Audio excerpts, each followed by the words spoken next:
Good morning, everyone. It's wonderful to see so many of you here. We're absolutely delighted that you're all here this morning joining us, so thank you so much.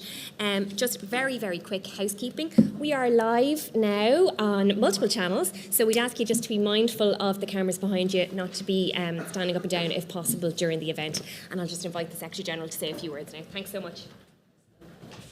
Thanks, Sonia. Good morning and welcome everyone, to everyone. I'm really delighted to see so many of you here today. I can't remember whether we were physically together last International Women's Day. It feels like this is probably the first, crowded event on International Women's Day for several years, so it's really brilliant to see so many people. And I'm really delighted to welcome our panel here this morning and to thank you all for taking both the time and the courage to come and share your experience and your insight. I know it's not easy, and it does take courage to step up, especially in front of your peers. I'm always more nervous here talking in front of my peers than I am in any other setting, so I do appreciate you coming to share your stories and your insight. So by any measure, I suppose these women and many others like them, like you, are succeeding in their careers. And now that there are plenty of women, as people say, we're sometimes asked if we still need an International Women's Day, if it's still a relevant kind of event to celebrate. So I'm going to leave that to you to decide over the next hour or so. But when I first came to work in the department's HQ in 1992, and there are a couple of people in the room who were there around the same time, only a couple now left, but there were no computers.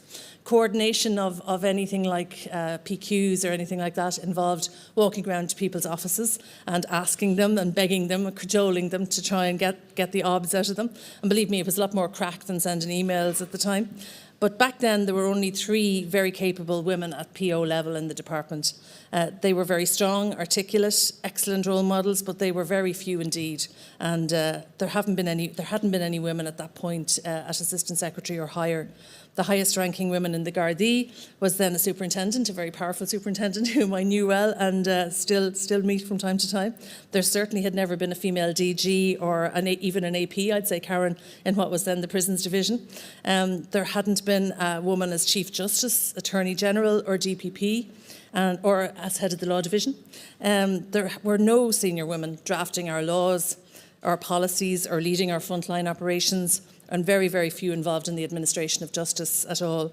Later this month, actually, we'll host a conversation here in the atrium, the book club will, with Judge Gillian Hussey, who has written very powerfully about her experience of being among the first women judges. That'll be a nice event later on in the month. But I think when you think about the effect that absence of women in authority roles, it has even greater significance when we consider how women and girls were treated in Ireland's relatively recent history. It's only 39 years, which seems incredible to me that it is 39 years, but since Joanne Hayes was vilified in what became known as the Kerry Babies case, since the 15-year-old Anne Lovett died having her baby in a grotto in Granard, and I remember that very, very well indeed. And the Magdalen laundries, as we've read recently, were operating into the 1980s. So I think it is very positive that we now have gender balance at every level in this department, and we can see that progress all around us daily. I can see it certainly in every meeting I go to. And we also have the hard evidence there in our gender pay gap report, which shows near parity between women and men in this department.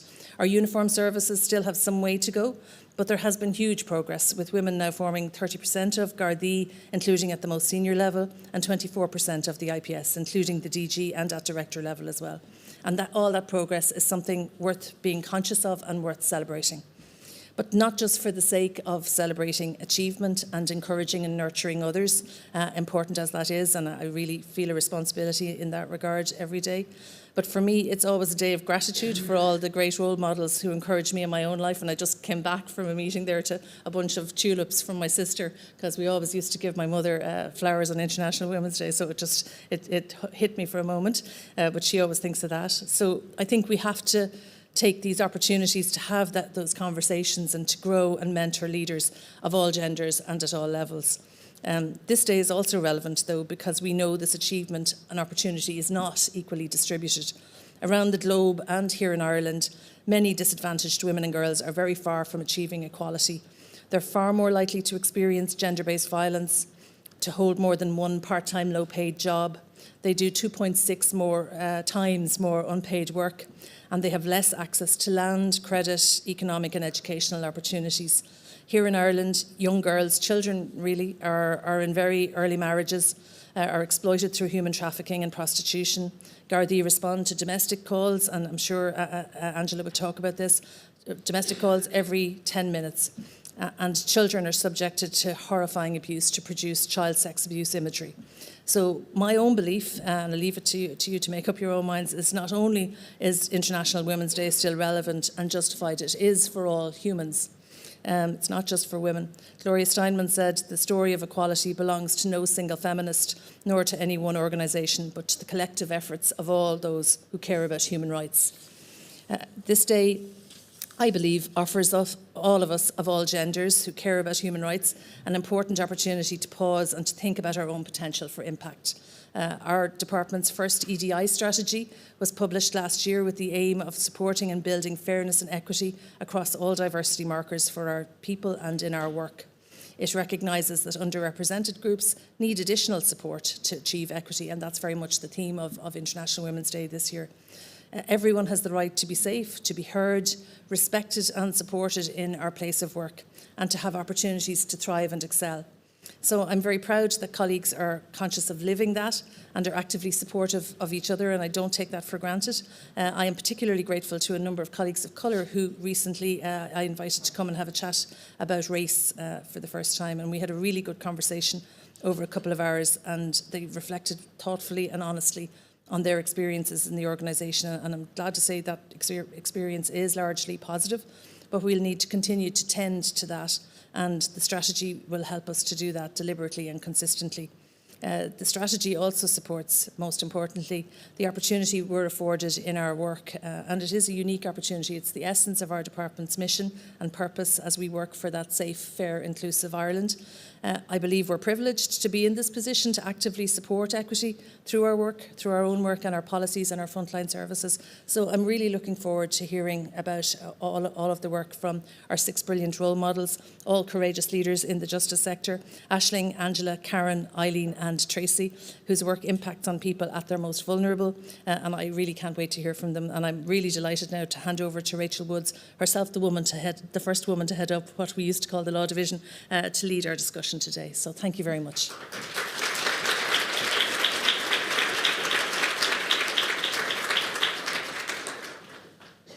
Thank you, Una. I'm delighted to be chairing today's event. It's a real honour to be sitting up here with a group of women who have not only achieved so much themselves, but who I know all share a drive to support and improve the lives of women that they've an impact on through their roles in the criminal justice system. So let me first introduce our panellists. Beside me is Karen McCaffrey. Karen was appointed Director General of the Irish Prison Service in December 2018, and Karen is the first woman to hold this role. As Director General, Karen has responsibility for the leadership and management of the services and the implementation of government policies and strategies. Before joining the Prison Service, Karen served in the Department of Justice in Asylum Policy, in the Press Office and in Youth Justice Unit, where myself and Karen first worked together some years ago. She joined the Prison Service as Press and Programme Manager in 2006 and held responsibility for a range of portfolios, including human resources, finance and estates, before taking up her current role as the Director General.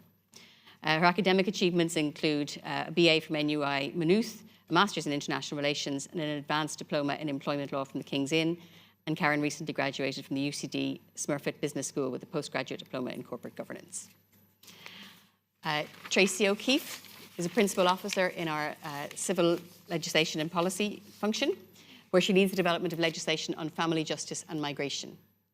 Tracy is responsible for the Family Courts Bill published last year, which will be a key element in the development of a more efficient and user-friendly family court system that puts families at the centre of its activities. She's also centrally involved in work relating to international surrogacy and donor-assisted human reproduction. Tracy adds this to her other impressive achievements in the family justice area, which include the Domestic Violence Act of 2018, the amendment of the constitutional provisions on divorce in 2019, and a wide range of other legislation across the civil and criminal justice areas. Tracy also leads the development of legislation on migration, citizenship and international protection, and has been a member of the Legal Aid Board since July 2021. Tracy graduated from University College Cork with a BCL and an LLM degree and holds a barrister at law degree and diplomas in legislative drafting and immigration and asylum law from the King's Inns. We move on to Eileen Leahy. Eileen joined the department in 2016 and has worked in corporate services, HR and criminal policy. In November 2021, she moved to the role of head of the border management unit within Immigration Service Delivery. Before joining the department, Eileen worked in the Office of Public Works and the Department of Agriculture. In those departments, she worked in diverse roles from IT project management to establishing an IT audit function, leading on capital works projects, HR and corporate governance. Eileen has a degree in computer science, certificate in HR practice, qualified as a certified information systems auditor in 2022. She completed a master's in leadership and innovation in the public service. Assistant Commissioner Angela Willis has 30 years of policing experience, having served in a variety of operational roles throughout her career, including frontline and specialist policing in Dublin and the Northwestern region. Angela has held specialist roles as Superintendent and Detective Superintendent at Operational Support Services, the Garda National Immigration Bureau and Serious Crime Review Team, prior to being promoted to Chief Superintendent, where she held the role of Detective Chief Superintendent and Head Bureau at the National Technical Bureau, the Garda National Drugs and Organised Crime Bureau and the Garda National Bureau of Criminal Investigation, prior to taking up her current role in the Dublin region. Angela represented Ireland on the Executive Board of the Maritime Analysis and Operations Centre, Narcotics, in Lisbon, and was awarded the Macon N Medal in recognition of her professionalism, expertise, dedication and collaboration in tackling international drug trafficking in the Atlantic and Mediterranean maritime domain. Among her many qualifications, Angela holds a Master's in Serious Crime Investigation, an Advanced Diploma in Mediation from the King's Inn, and a degree in Police Management. Angela successfully completed the Strategic Command course with distinction in the College of Policing in the UK in 2020 and is a Gold Firearms Commander. And last but not least, Aisling Gannon, Coroner of the District of Dublin in the Department of Justice. Aisling is currently acting on a full-time basis as coroner in Dublin, hearing inquests in our Richmond courthouse. Aisling is a solicitor of 25 years standing and a senior counsel who worked in private practice, specialising in healthcare law until 2022. She continues to lecture in healthcare law with the Law Society of Ireland. While in private practice in a global firm, she was a diversity and inclusion leader and advocate, a former director of the Irish Women Lawyers Association and an LGBTQI+ advocate and ally. Aisling is now a committee and active member of the Justice LGBT+ Staff and Ally Network and is a board member of Belong To, a youth LGBTQI+ charity. Our panel has a vast range of experience and expertise across the justice sector, notably in dealing with issues affecting women in vulnerable circumstances. And I'm really looking forward to hearing from each of them on this morning's topic of gender equity in the public service. But I would like to start with a general question to the panel on what does International Women's Day mean to you? Would anybody like to? Eileen, maybe you might start us there. For me, I was thinking about embracing equity and what that means to me. And to me, it's the quality of being fair and impartial in how we treat each other, in how we treat our stakeholders and our customers, and in how we provide our services to people. And that we do all of this in a way that gives equal opportunities to everybody we deal with and aligned with our values of being open and professional and collaborative in underpinning all of that. So that's what it really means to me. It's part of what we do every day. Thank you, Eileen. Aisling, I know you've been thinking about this topic. Yes, as we discussed earlier, I think for me it's a day of reflection and an opportunity for reflection, to look back, to see how far we've come, and with respect to see how far we still have to go on the role we can each play. On a professional level, I would reiterate all of the comments as made by our Secretary General in terms of the great progress we have made and the incredible heroes we have within our professional and personal lives. Personally, I look back to 1990 as a student in college when we had our first female president, and I honestly thought every glass ceiling had been broken. There was nothing more to do. And clearly here we are a number of years later, and there's still future progress that can be made, and I think every one of us in each of our roles have a role we can play to assist other women, to bring them up, to rise them up, and to me it comes down to mutual respect. And I think if we can show all around us who work with us, who come before us, who we deal with mutual respect, that's the starting point. And I think this is a great day to come together and to reflect and to forge our way forward. Thank you. Thanks, Ash. And on that point of whether there are glass ceilings left to be broken, I might turn to Karen, who is the first woman to hold the post of Director General of the Irish Prison Service, showing us there are still glass ceilings to be broken, there are still advances to be made. Karen, in your role as Director General, along with your team, you're responsible for providing safe and secure custody with dignity of care for people committed to prison. Can you tell us about the supports and services that women need to helping them to address their offending behaviours? Yeah, I think the first thing I'd say is that a lot of people form their impression about our prisons from American TV shows, and our prisons are not like Orange is the New Black. So, I mean, and a lot of people, I suppose, believe that prisons are places of punishment and prisons are places of despair, but actually, I very clearly see our prisons as places of hope and places of opportunity. Today in Ireland, we have 202 women in our care. And whilst it's a small number, the level of complexity of need is absolutely incredible. So most people who come to the prison service, male or female, come with very significant mental health issues, come with very significant addictions, come with a lot of trauma. And what we see within the women in particular are very, very significant levels of trauma, very significant levels of abuse that has taken place, very significant levels of domestic violence, people living very chaotic lives on the outside with very little support. And oftentimes, because of that childhood trauma, people turn to drugs to help cope. And what they find then is they end up with addictions, which compound their mental illness. So the services we have in our prisons, and particularly in our female prisons, are really around building women up. So when they come into us, they're particularly vulnerable. They may be in very difficult circumstances. And there is a huge level of support, level of care, level of empathy that's given by all of the services within our prisons to help the women who end up within a custodial setting. So I have to give a shout out to our education centre. I always say education in prison isn't second time education, it's really first time education, because the average school leaving age of everybody in prison today is 14. So for a lot of women in particular, they haven't had the opportunity that education can offer. So we have incredible teachers, an incredible school, incredible healthcare staff, incredible psychologists, incredible prison officers who are really helping the most vulnerable people in our care to have a better future and to have hope for a better future. And Karen, even with all the supports and services that you provide in prison, do you think in the case of women in particular, prison is still criminogenic?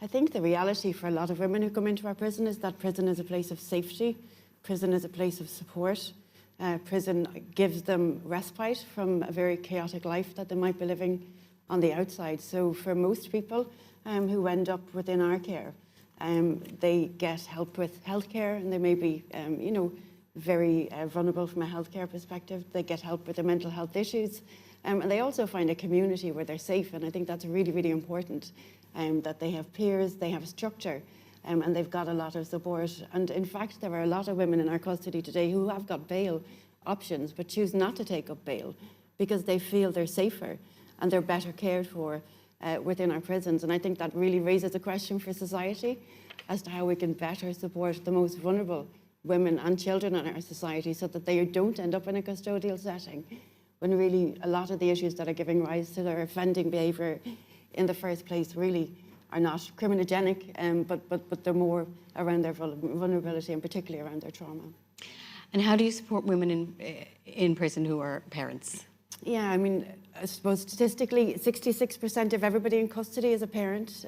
For the women in our custody today, 88% of women are parents. And obviously, the imprisonment of a parent, and particularly the imprisonment of a mother, has a profound impact on that mother and also on the children. So I think we have done a lot to try to support both men and women to be active parents, notwithstanding the fact that they're in a custodial setting. There's much more we can do. So we're having an expert over. I'm looking at Una because she's been invited next week, Dr. Lucy Baldwin, who deals with the issue of motherhood and trauma, really to help us look at what more we can do to support mothers and parents in prison. But I do think there's a big question, and it's not a question for the criminal justice system, but it's a question for society as to how we support the children of parents, you know, who are in prison, because we know your parent going to prison is a form of childhood trauma. And we know, you know, the more incidents of trauma you have, the more likely you are yourself then to end up in contact with the criminal justice system. So whilst we've made strides, there's certainly more we can do. But I do think there are questions for communities in terms of how we can support the children and families of people who are in custody to ensure that they're not serving the sentence of their parent effectively. Thanks, Karen. And staying on the theme of families, Tracy, if I could turn to you and your experience in law and legislation on family justice issues. How do you see law and legislation as a means to advance gender equity? I think it's an absolutely critical part of it. For too long in this country, law and legislation were in effect instruments of oppression against women and youth in that way. I mean, we had thankfully now repealed 50 years ago this year. We had the Civil Service Regulation Act that imposed the marriage bar on women who joined the civil service who had to retire upon marriage. We had constitutional provisions on divorce that remained in place until 1996. There are other provisions in Article 41 of the Constitution about which the Taoiseach will be making announcements today in relation to a referendum. So for many years, the courts, the law was not a place was not a good place for women. But over the years, thankfully, there has been so much change. I mean, some elements of it led by pioneering women lawyers, but also and many pioneering politicians. We've now moved to a phase where legislation is the potential and utility of it as a tool to improve not only the lives of women but of people and our society in general. Is being recognised and realised.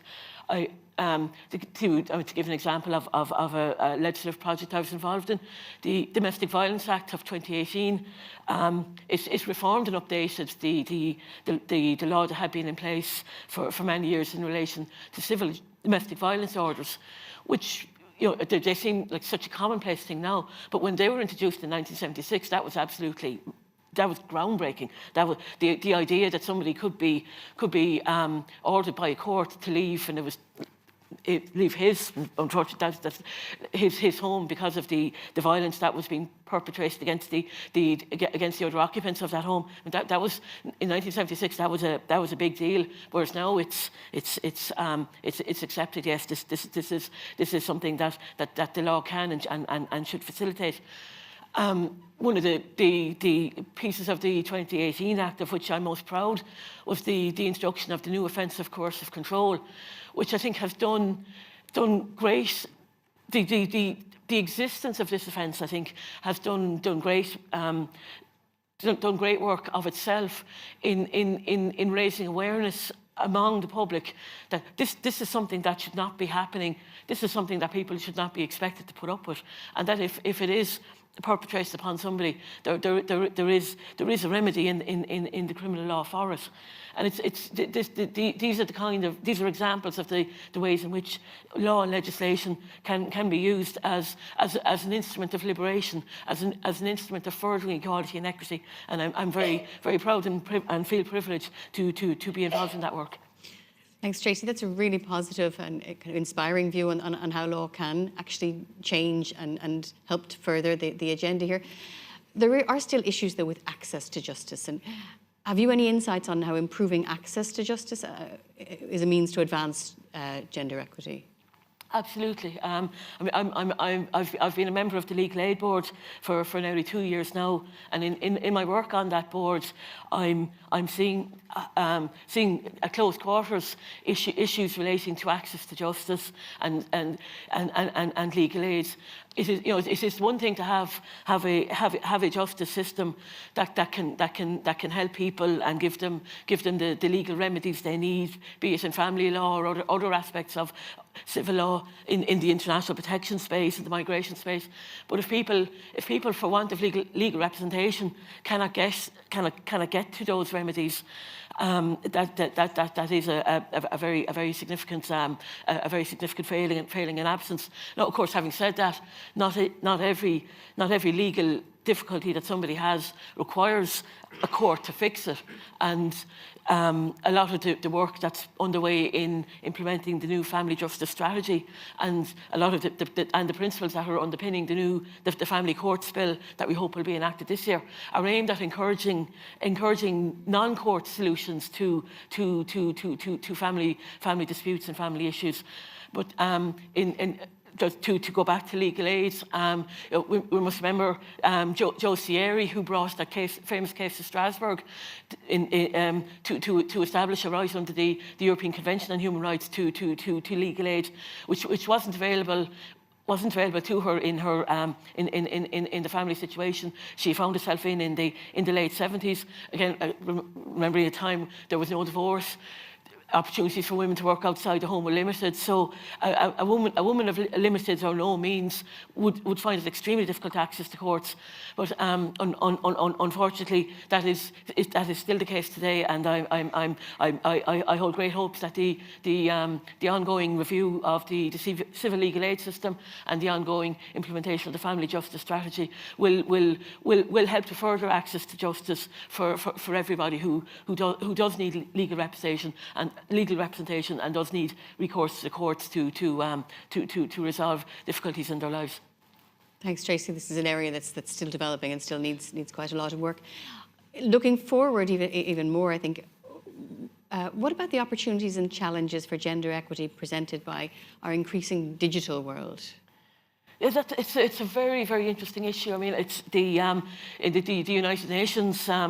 Their theme for today, International Women's Day, related to digital issues as they affect women, the digital divide, and the increasingly digital world.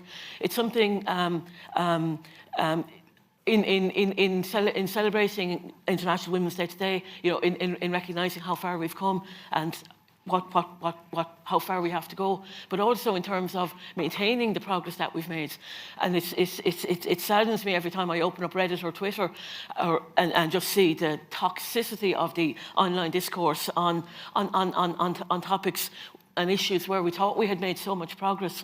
And the algorithms, the echo chambers that social media and the digital world are now presenting to people were of all the huge diverse range of views that are out there, that people may only be encountering limited selections of views. And I fear in particular for our young people, it was probably different back in our day when we had 2 television channels and you watched the RTÉ News and you read the Irish Times or the Cork Examiner or the Independent. But now,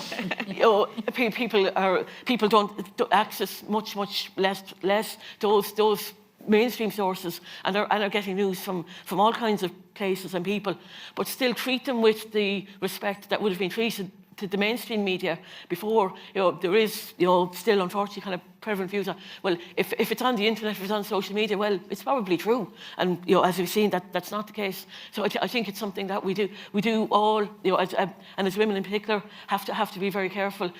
There was so much work done over the years by so many people to secure rights, to secure progress, that we have to be careful to guard against backsliding in that area. And where so much that is likely to come from is from the digital space. So it is something I think we always have to be vigilant in relation to it.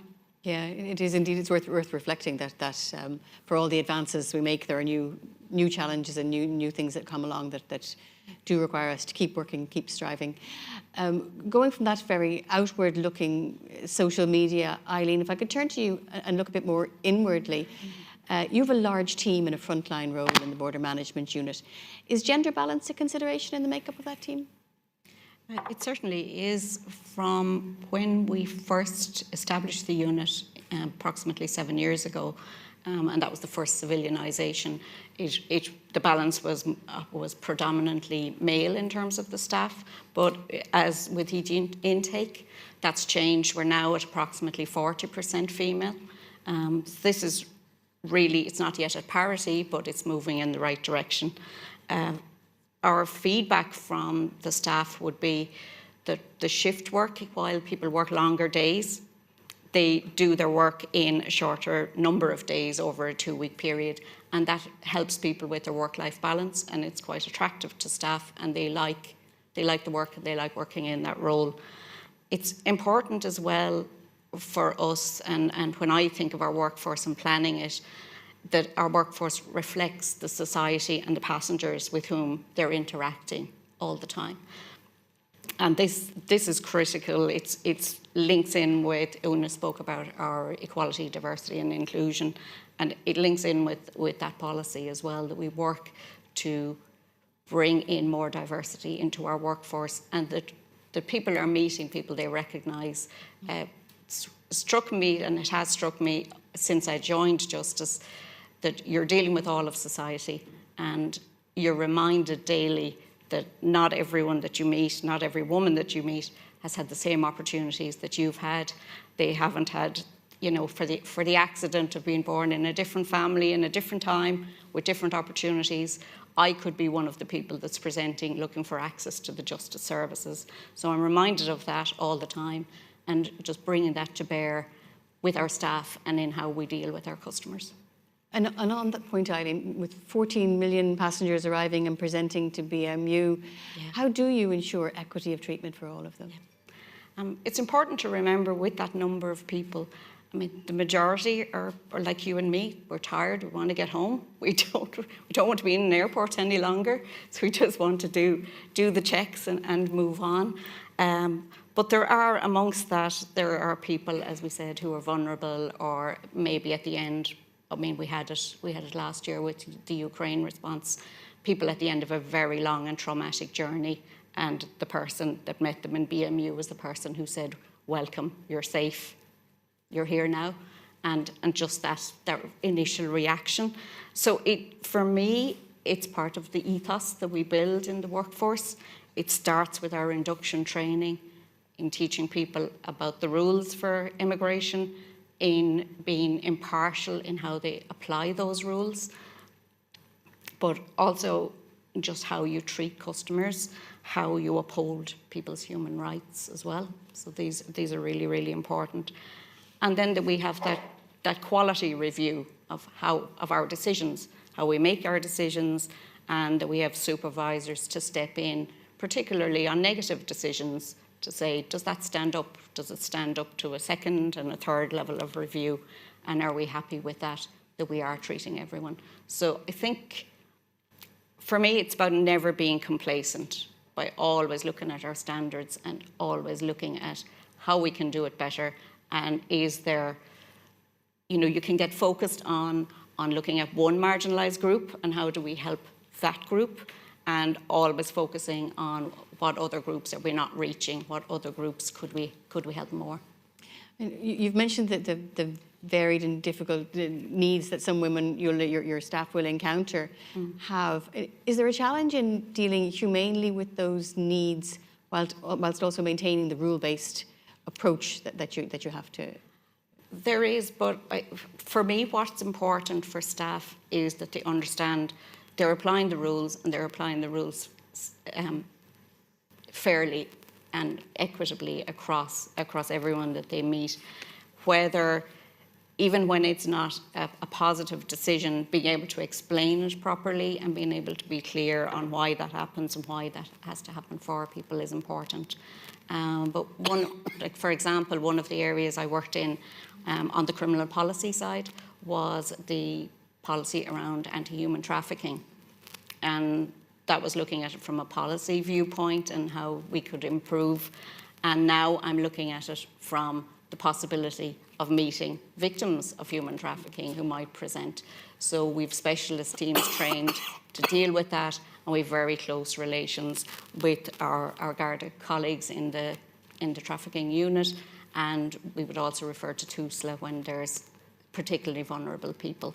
So it's really something you have to build into your everyday work and have staff prepared for the possibility that they will meet somebody, and then having supports for those staff as well.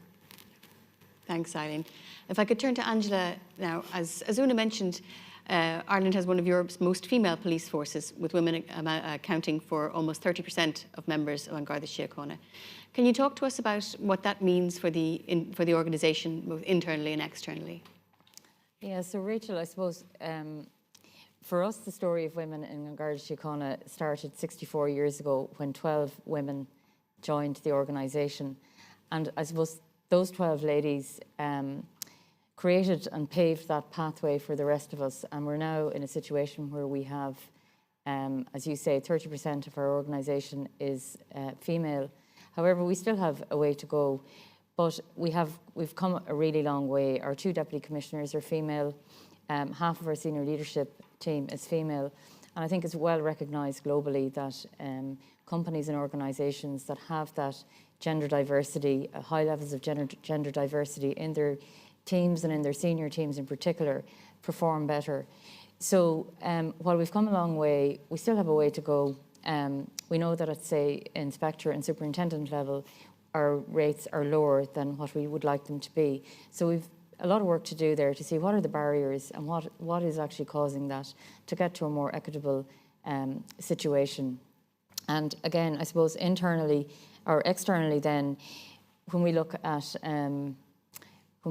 what diversity means from an external perspective, crime is changing.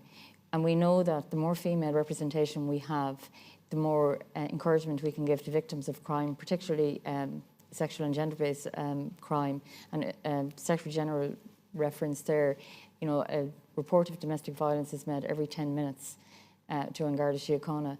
So we know that those reports can go unreported for years, in fact. And the more engagement we have with victims, the more encouragement and support that we can provide to them, working with our partner agencies and with NGOs, we know that that will give them the courage then to come forward, and that's really positive for us. So we have had increased reporting rates over the last number of years, which is really positive. We know COVID had a huge impact in relation to particularly domestic violence and violence happening that wasn't visible, say, on the streets. So again, we're putting a significant amount of effort into that area, making sure that we have people that are especially trained to respond and to respond appropriately, to be able to support, and it is a predominantly gender-based crime, that we have those skills and that expertise to respond and support victims accordingly. So you've touched on this now in your answer. What is the Guards' role in keeping women safe on the streets? I suppose, Richard, we play a unique role in keeping everybody safe on the streets, but particularly women. So, and as well as that, then holding perpetrators of crime to account, and sometimes that will entail putting them through the criminal justice system.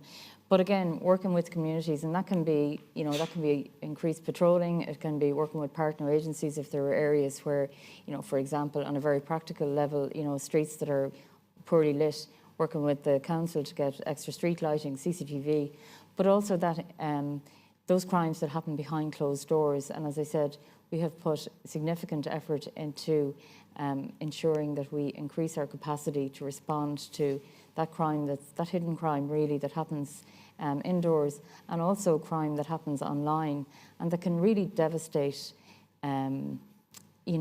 people's lives. And it was referenced earlier about how crime changes and how it's moving, and that moving to online, that it used to be that you were safe in your home. Once you close that door, once a child closed their bedroom door, they should be safe. But with the developments in technology, while it can be really positive in some regards, we really need to keep a pace with that as well, because it can be really harmful if people are manipulated through the use of social media and other platforms. So it's an area that we need to continue, I suppose, to keep pace with, and we're putting significant effort into that area. We have protected services units in every division across the country, and that again, especially trained people. We do a lot of outreach with other entities. We do a lot of not advertising, but raising public awareness around what is actually available to people. And it's like the new crime of coercive control. informing people that actually that's not acceptable in modern society, and that people actually understand, well, actually, you know, that is a crime, and there is a path for us to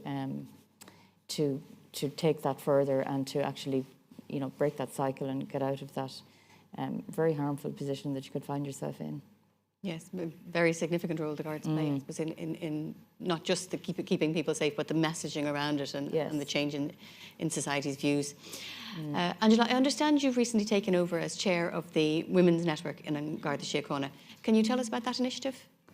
Yeah, I can. So in 2019, our commissioner approved the establishment of a women's network, and that really was to look at what are the barriers that might arise that we need to overcome to encourage women to progress in their careers and to reach the higher levels of management in the organisation.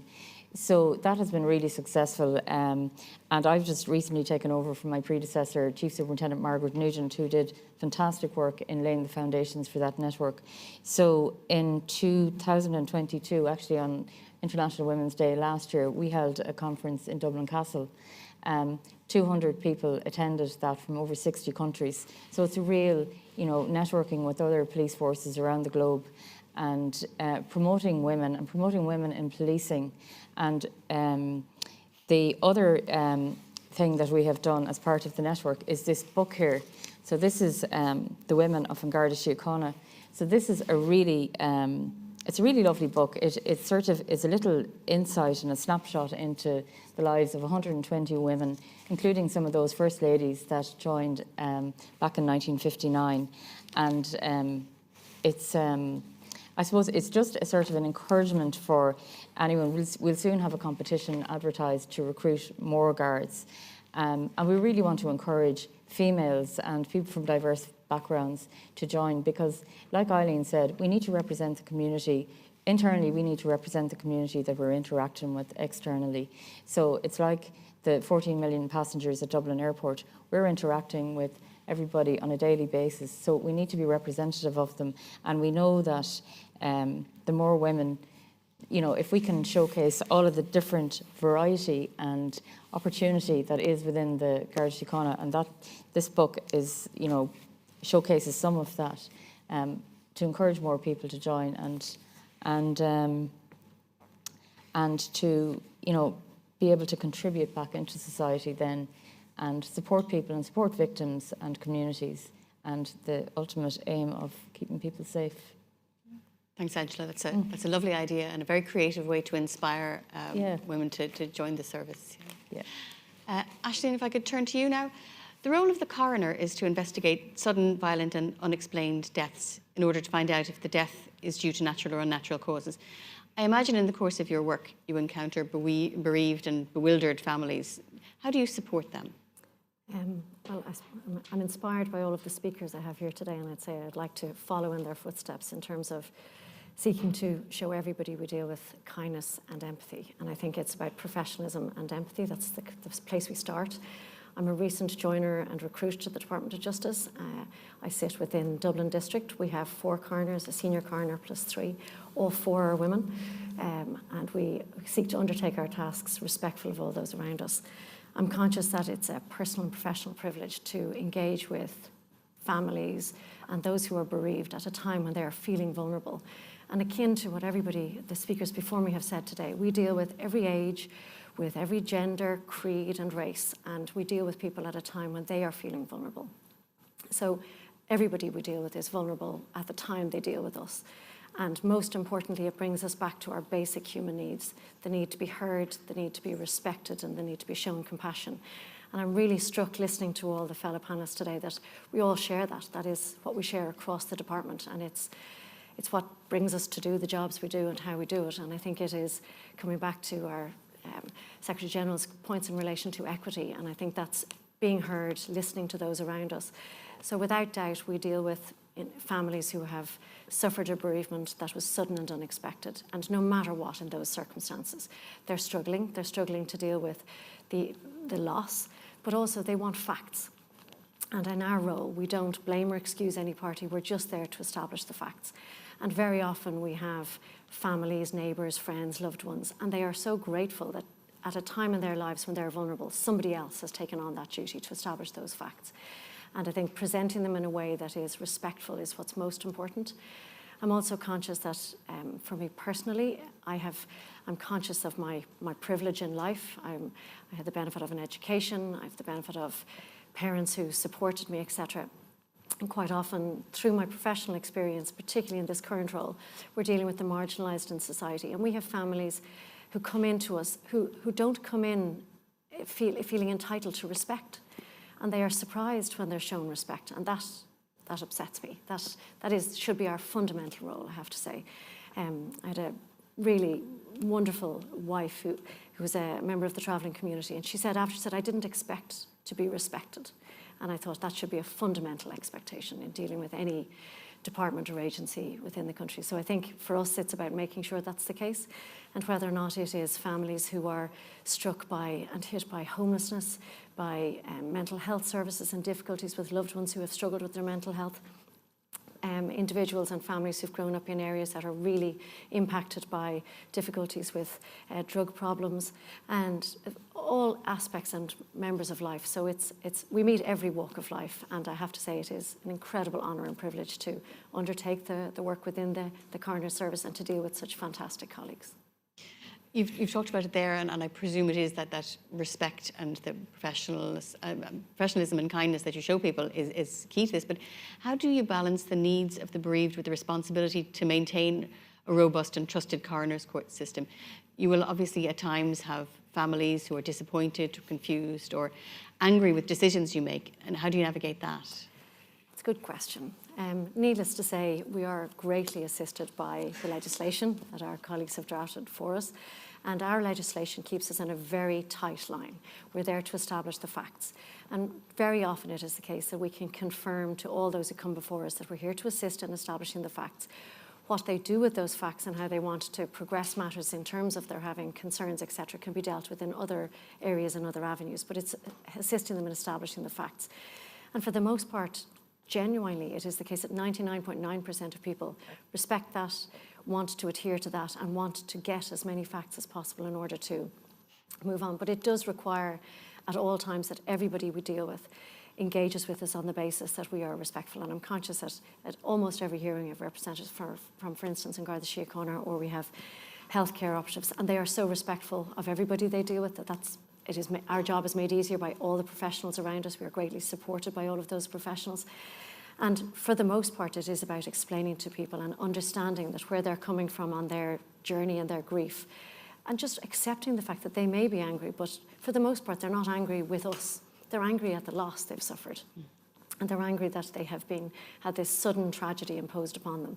So it's not seeking to engage with them on that level. It's just being respectful of the fact that this is their emotional journey, this is hopefully their recovery journey in terms of issues they're dealing with, and being respectful and listening and making sure people feel heard. And for the most part, it is my experience that when people are angry or agitated or feel they have a very strong voice they need to have heard, when they feel heard and when they feel respected, they're assisted in being able to move forward in terms of their discussions.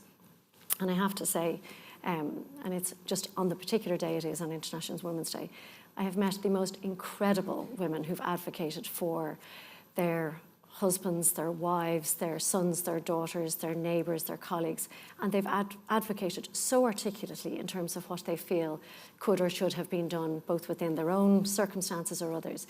And it lifts me up to know that that is the case, and to see it and to be able to give them their opportunity and moment to do so. So it's a great privilege. Thanks, Aisling. I know that you've passionately advocated for equality in the workplace throughout your career. Can you tell us about what drives you?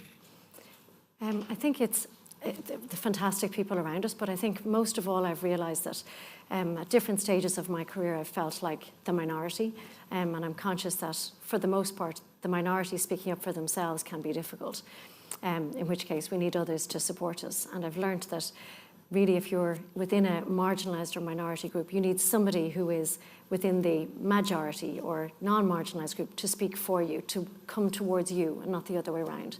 So I'm conscious that if at all possible, I try and be a voice for others where I can, and I'm conscious that sometimes, if I'm absolutely honest, it's easier to be a voice for others than it is for ourselves. I'll be honest, it's nearly more difficult to sit on a panel with such incredibly inspiring women and speaking to other women than it is to speak for others. So I think it's something that I have felt that to live my life honestly, it's something I feel I can do, therefore I should do. It's speak up, stand up, show up whenever we can for others, not just for ourselves. And I can echo what you're saying. It is incredibly inspiring to listen to all of the panelists here today, and I could be sitting here asking questions all day, and I have loads more of them. But I think at this stage we might throw it open to the floor and allow some of you to learn from the experience. We have a roving mic around, so have we any questions?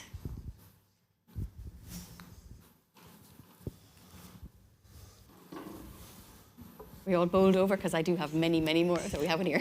Hi, I have a question for Karen. I just wanted to ask, in terms of people going to prison and the effect of parental incarceration on the kids, is there any consideration for the fact that a lot of parenting duties in a family where a parent has gone to prison will fall on the daughter in the family? I don't have the statistics at hand, but I do have them somewhere at home.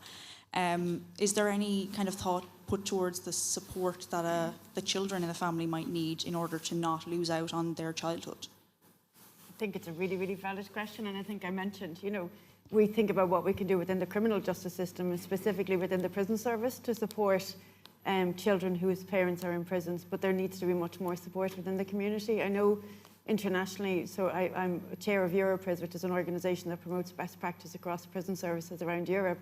There are some really, really good models around community-based support for children, whose parents are in prison. So whilst we can do a lot, I do think it's a community response that's required, and I do think it's outside of the criminal justice system. I think one of the things we see in Ireland, and quite a lot, is that so 25% of the women in our custody today are on remand. And I definitely think there's an opportunity there to be a little bit more creative in terms of that devastating impact of imprisonment on the children of mothers who come into our custody. So we have a penal policy priorities document. One of the commitments in that is to look at a bail supervision scheme for women. There's a very successful bail supervision scheme for children in place, and I think we could certainly emulate that. I met somebody recently, Lady Adrina Grosvenor, who's behind the Clinks restaurant initiative that was set up in the UK, and she's doing something really, really interesting at the moment within the criminal justice system in the UK, and they're setting up a building or a place called Hope Street, and effectively what Hope Street is an alternative to the judiciary for women who come in contact with the criminal justice system who are parents. So the woman can go to Hope Street, which has full wraparound services, but really importantly, she can go with her children. And I'm really excited to go and see that when it opens later this year, and I certainly think that's a model we could look at in Ireland. And I think not just having wraparound services while a woman is there, but there are pathways to permanent accommodation, and we know that having your own home is a really strong protective barrier in terms of reoffending. Thanks, Karen. Have we any more questions?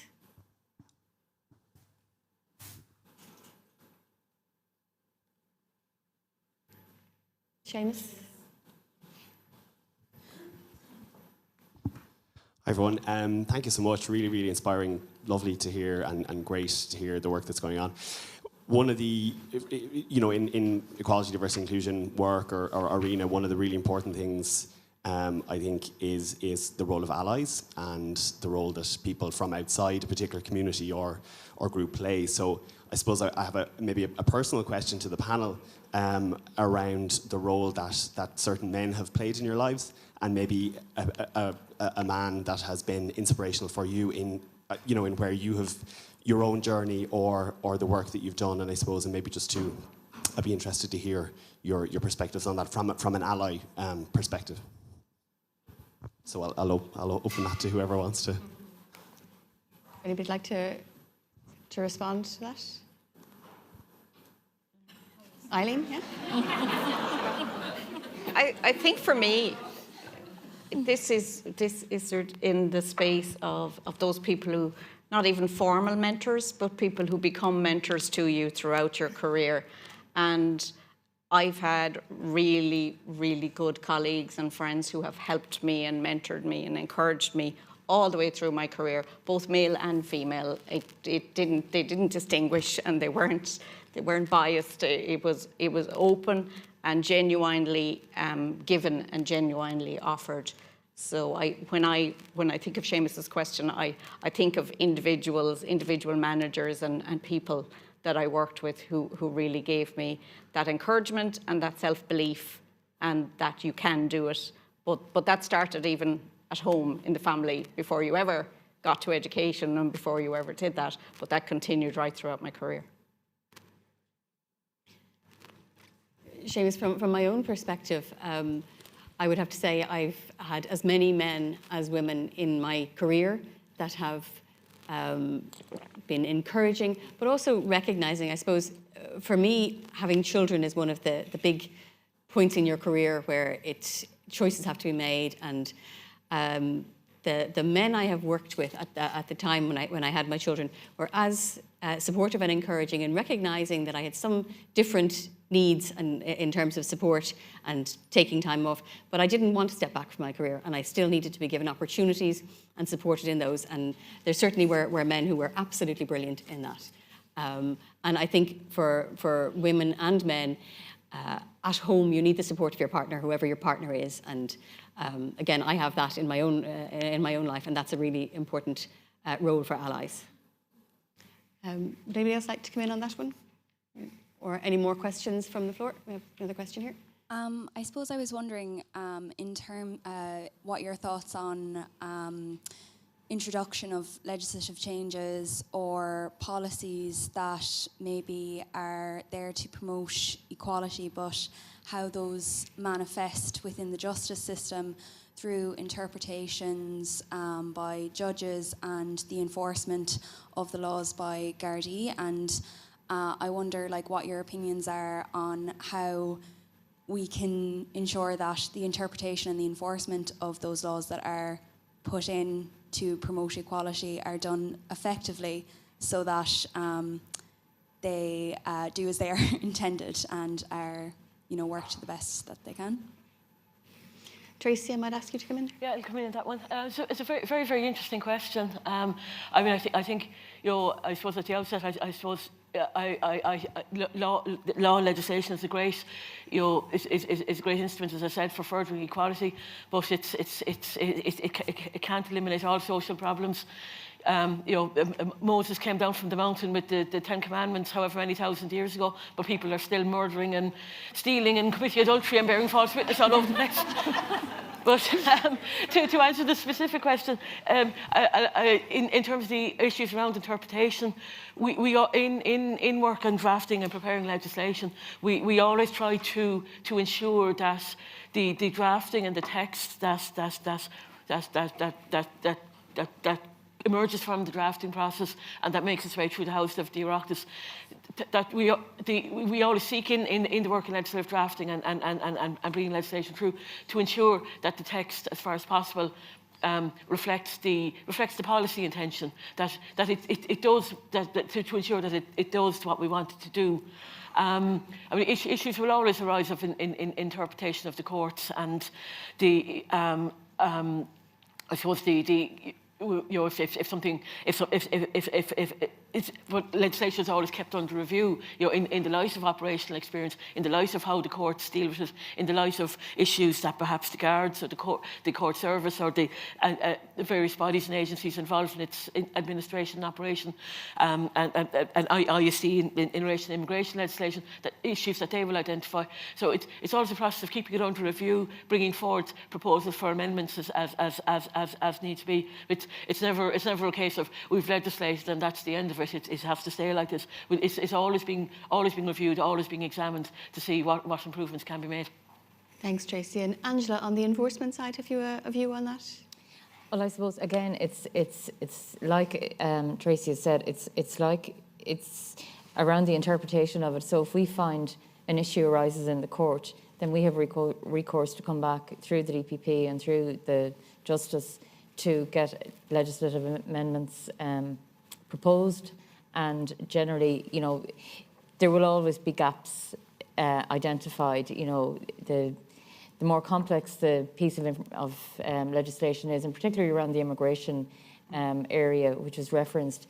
I was in the Immigration Bureau when, we thought we had major challenges at immigration back in the 90s when 10,000 migrants were coming to the country at that time, and we had new legislation, and then a lot of some of the legislation dated back to 1935. So as that was being challenged in the courts, there were gaps because obviously we had moved on significantly since then. So there was new legislation brought in, but there will always be times when the legislation, the interpretation of it, mightn't provide the desired outcome, and then there is recourse, as has been said, to go back and constantly keep it under review and keep amendments as required, because it is complex, particularly when we're dealing with new legislation and new areas of crime, even all around online crime and online, making sure people are safe online. There's complexity around all of that, so we do need to constantly keep a pace with that and make sure that we're updating it as required. Thanks, Angela. I think as well the increasing amount of collaboration that takes place across the criminal justice sector and the civil justice sector helps to guard against that, and shared values across the system as well help to ensure that everybody from those who are drafting the legislation to those who are enforcing it and interpreting are all coming from the same set of values and from the same place. But I think it's, as Tracy and Angela mentioned, law is always evolving and has to do as society evolves. Have we any more questions?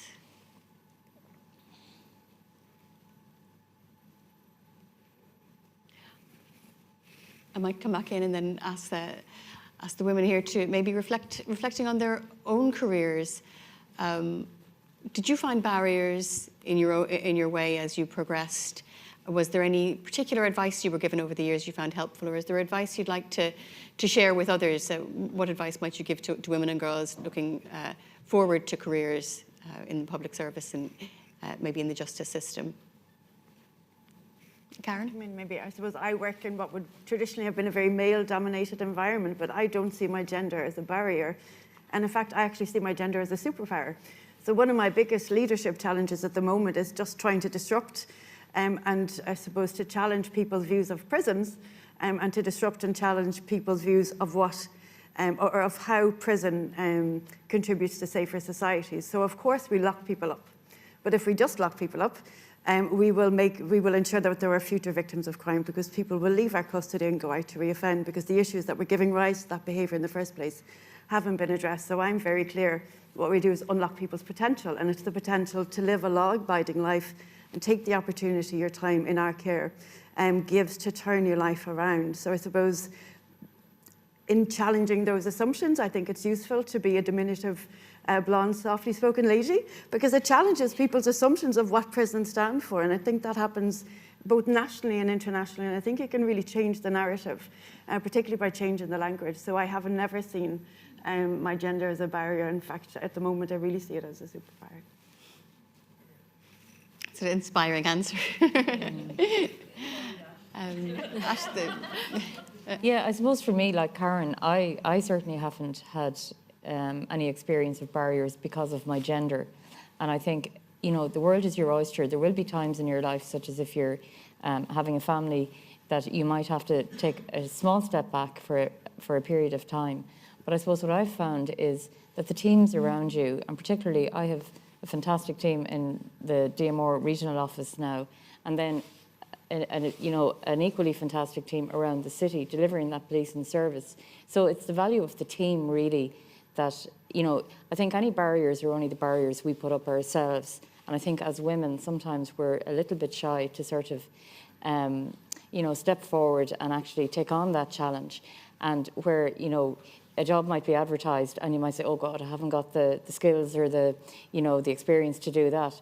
But there might be a man standing beside you that has far less experience and far less exposure, and they'll feel much more confident in that. So I think that's the space we need to, encourage our female members to get to push themselves forward, because there are no barriers really. I suppose honestly, only the ones we see ourselves, and we shouldn't see any. Thank you. Aisling? I might share some pragmatic or practical advice that was given to me. I'm conscious that I most of my professional work was in a male-dominated area, and I did find that I had to work harder, push harder. But again, like the other panelists, I managed to turn that as a positive and say, it's given me my work ethic, it's given me my drive, etc.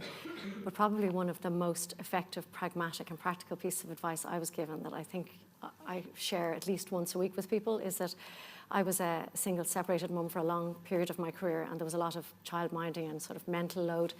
And the best advice I was given was, when you're tired, rest, don't quit. And it meant that there were junctures, there were times, you know, when kids were sick or difficult ages or things were happening in school or with family, etc. Rest, don't quit. And I think that's probably the most pragmatic, practical piece of advice I've ever been given. And I think I have to repeat it to myself at least once a week and to others around me, so I'd share that with you all. I think I'll be using that one. I'm right. Eileen? If for me, maybe it's just in terms of advice I would give is try different things, try different roles. Don't be afraid to try something that looks a bit out of your comfort zone. I've got great training all the way through my career and great opportunities, very diverse types of skills. And I think it's important to be open to that and to take those opportunities. Tracy, have you anything to add on? Yeah, in addition to what the other ladies have said, I think I suppose there'd be two things I'd say. One is that, you know, to recognise and accept that your career can bring you to places and into jobs that you never expected to at the outset, and, you know, go with that. You could end up doing something extremely interesting that you just never thought of, never thought would be something you'd enjoy or that you'd like when you began.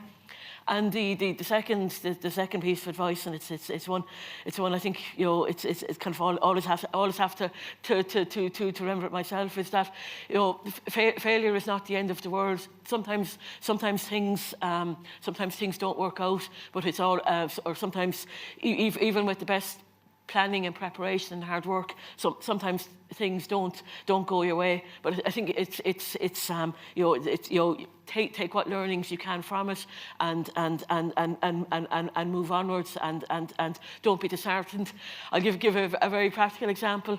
In some previous work on civil justice, I, in a small team, spent several years working up draft legislation on sale of alcohol to replace the existing liquor licensing law. We spent 3 years working on that, and then it went for drafting in 2005 and disappeared into the black hole. And what have we now this year? The work has been revived and resurrected by another team. So work is never in vain. It always comes back. Are there any more questions that anybody would like to ask at this point?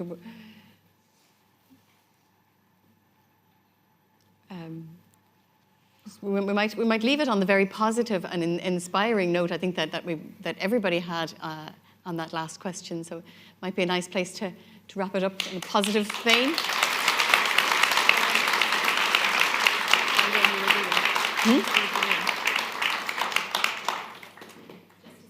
Thank you so much to our chair, our panel, our Secretary General, our guests. Hugely appreciate. I feel like I should go out and buy a cape now and embrace my superpower. And only delighted to add something new to my wardrobe. So look, if you see me running around now, you'll know what's happened.